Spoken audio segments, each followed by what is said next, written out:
nanti ini akan berakhir, tentunya akan berimbas kepada keuangan Aceh, tidak hanya tingkat provinsi dan juga tentunya pada tingkat kabupaten kota. Iya. Kalau ini terjadi maka Aceh akan mengalami defisit yang luar biasa, bisa kolab. Maka dalam hal ini tentunya ini pemerintah Aceh sudah bergerak dan DPR Aceh sudah bergerak dan kami DPR RI dan DPD juga sudah bergerak. Yaitu yang pertama adalah kemarin kita melakukan inisiasi, yaitu untuk mengajukan kembali perubahan UU PA ke dalam prolegnas.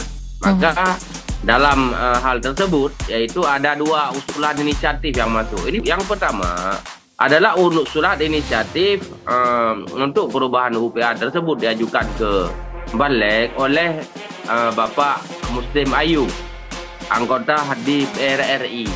DPR RI ya. Dia juga anggota Balik. Yang kedua itu diajukan oleh oleh Komite 1 DPD RI, yaitu menyepakati tentang program legislasi nasional tahun 2024-2029. Maka saya sebagai salah satu anggota DPD RI yang tergabung dalam DPU hadir dalam rapat Banlek DPR RI bersama dengan pemerintah. Kita membahas tentang program-program, tentang daftar legislasi nasional 2024-2029.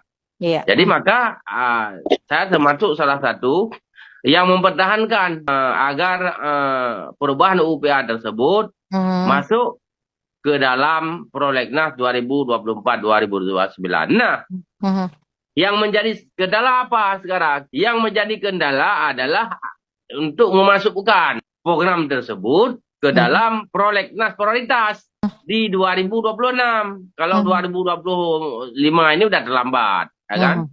Kalau masuk di 2026 maka akan dibahas di 2026, 2027 bisa kembali diluncurkan dana otsus tersebut. Alhamdulillah hari ini pemerintah Aceh dan DPR Aceh telah memparipurnakan draft UU PA tersebut yang terbaru. Dan mudah-mudahan nanti dalam tahun ini juga akan ada rapat Banlek dan juga dengan DPD RI, mudah-mudahan kita bisa usulkan agar itu masuk menjadi prolegnas prioritas 2026.